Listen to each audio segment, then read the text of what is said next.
yung kasama sa naglilibing, nagko-comfort sa mga namatayan. Ganito pala yung pakaramdam nung ikaw naman yung kino-comfort.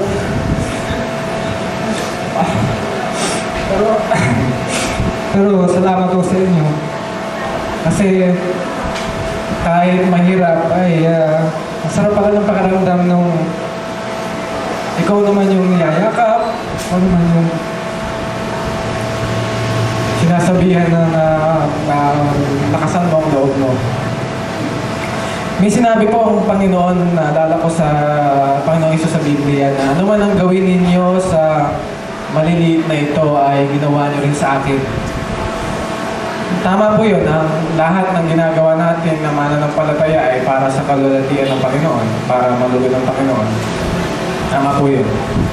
Pero nakita ko po sa ginawa din ng, nakita ko halimbawa na ginawa ng tatay ko ay kung paano ginawa yung pagbibigay lugod sa Panginoon, kung paano gawin yun para sa Panginoon, paglilingkod sa Panginoon, ginawa niya sa pamamagitan ng pagmamahal, paglilingkod din sa kanyang kapwa, yung pagtulong niya. Yung kinakainisan na binabanggit ng mga kapatid ko, siguro isa dito yung hirap na nga kami sa buhay namin, pero nagagawa pa rin niyang tumulong sa ibang tao. Yung bang ganun, parang sa isang banda, kahinaan yun, pero sa isang banda, nakita kong kalakasan yun. Kaya nga po, siguro mahirapan. Ngayon nga, nahihirapan na ako. Mahirapan talaga kami na talagang proseso na matanggap yung pagkawala ng aming tatay sa buhay nito, nakapiling namin.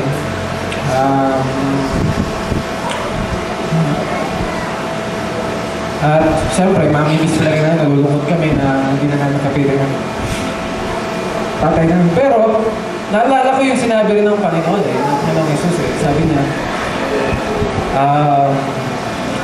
bago siya umakyat sa langit, naalala natin yung kwento yun na palagi ninyo akong kasama.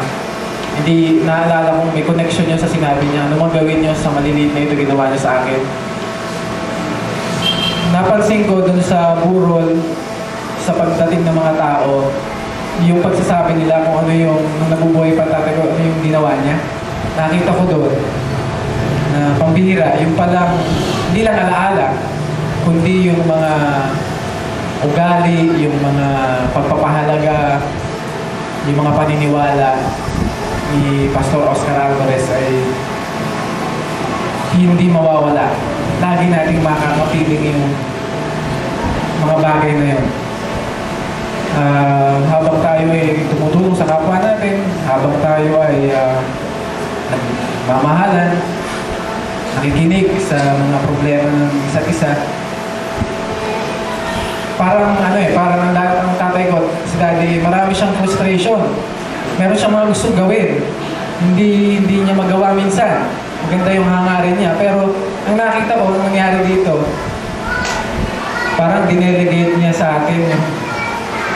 Sana tanggapin natin yung delegate yung mga frustration niya. Hindi talaga niya magagawa mag-isa yun sinasabi niya, pwedeng ako, hindi ko kaya gawin mag-isa rin yun. Huwag kayong tumingin sa akin, hindi ko mukha-mukha ako, ipapasa niyo sa akin yung trabaho ng tatay ko. Siguro, dine-delegate sa ating lahat. At makakatulong na malaki sa akin, makakatulong na malaki sa amin, at siguro sa lahat ng mga kamag-anak ko na talagang nakita ko yung pagmamahal nila sa aking tatay at yung pagmamahal ng tatay ko ay nare-reflect din sa kanila. Kung pagtutulong-tulungan natin matupad yung mga proyektong yun na napakabuti po ng hangarin niya. Sa pamilya po namin, sa mga Alvarez, ang nakita ko hangad ng tatay ko ay kapayapaan sa pamilya namin. Sana po itong pangyayaring ito, hindi man siguro natupad nung siya'y nabubuhay pa, makasama natin yung hangarin niya ngayon, this time natupad na. Magkaroon na ng kapayapaan at ma-resolve na lahat ng problema. Meron yung pamilya, pasensyahan niyo na ako at parang maiwasang isipin na yung tatay ko ay magpapatuloy na kasama namin.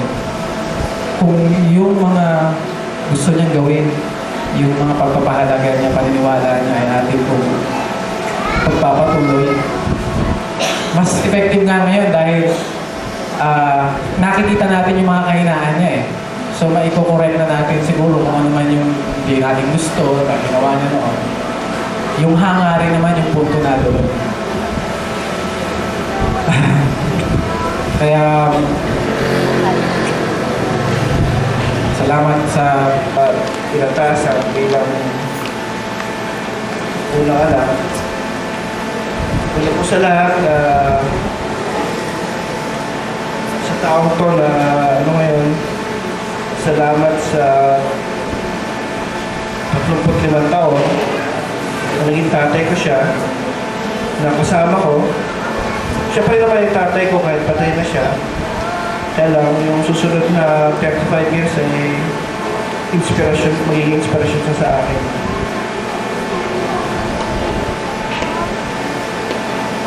Sa mga sinabi ng mga kapatid ko, unti-unti nyo nakakilala ang tatay ko, at kung unti-unti nyo rin nakakilala nyo kung gaano kami iba't iba at ang pananaw namin. Pero pagkakapareho namin ay lahat kami, mahal na mahal kami ng tatay ko. Lahat din kami, mahal na mahal din namin ng tatay namin. Yung kapatid ko, bagamat minsan, sinasabi niya, yung salitang minsan ay hindi nangyayari na kagustuhan ng tatay ko, bagamat minsan na hindi nakikita yung magandang motibo ng tatay ko, medyo babagay ko ng kaunti. Sa maraming pagkakataon, maraming hinagan ng tatay ko na hindi nangyayari at hindi natutupad, siya yung sasaktan. Sa maraming pagkakataon, siya ay hindi naiintindihan at siya ay pinag-iisipan ng masama. Sa maraming pagkakataon, yung tao na tinuturing niya, nakadugo niya, ay siya pang paulit-ulit nagbigay ng sama ng loob sa tatay ko. Hindi lang yan eh. At sa maraming pagkakataon naman, ang sasabi ko din, na ang tatay ko, maraming pagkakataon ay hindi naubusan ng pagmamahal sa amin. Yung isang bagay na pagmamahal ko sa tatay ko. Kung nakaraan 2 linggo, nag-text ang tatay ko sa akin, Fernando po, jokes katulad ng pinagkreto sa kanila. At ina-appreciate ko yan kasi ako, malayo ako nakatira sa kanila ngayon, ako pinasa Victoria. Ngayon ko naisip na yung malimit ng pamiss call, tawag na simple mensahe, anak, kumusta ka na dyan? Ano na ba nangyayari sa inyo? Medyo nakokornihan talaga ako sa mga ganun, yung mga extra sweetness na pinapakita ng tatay ko. Pero sa bandang mga ilang sandali lang, naiisip ko na ito na yung mga panahon na kailangang patuloy kong baguhin o i-appreciate ng mga ganitong bagay na naalala ko rin nung Pasko nung huli kami nagkita ng tatay ko kasi nabalita ako nga na hospital yan, na-revive na lang. Tapos nung pagdating ko ng Pasko, uwi ko dito, pagkamat walang isang araw, nung hapon umuwi ako, yakap ako niyan, ang higpit-higpit. Napapagulong na ako, halos binubuhat ako niyan eh. Minsan nagtataya nga yung buhatin ako. Hindi lang minsan tuwing magkikita kami dahil occasional lang kami magkita. Naano ko sa kanya, kung mo buhatin, mabigat ako, baka sumpungin ka. Sabi ko, hindi na sinasabi ko, talagang pagbubuhatin ko, kakapit ako sa lamesa, kain na ako. Pero nakakita ako, tuwa ka nun. Nung niyakap niya ako ng Pasko, talagang niyakap ko rin siya ng malpit. Hindi ko alam, yun na pala huli namin pagyayakap na buhay siya. Okay, may palakasan.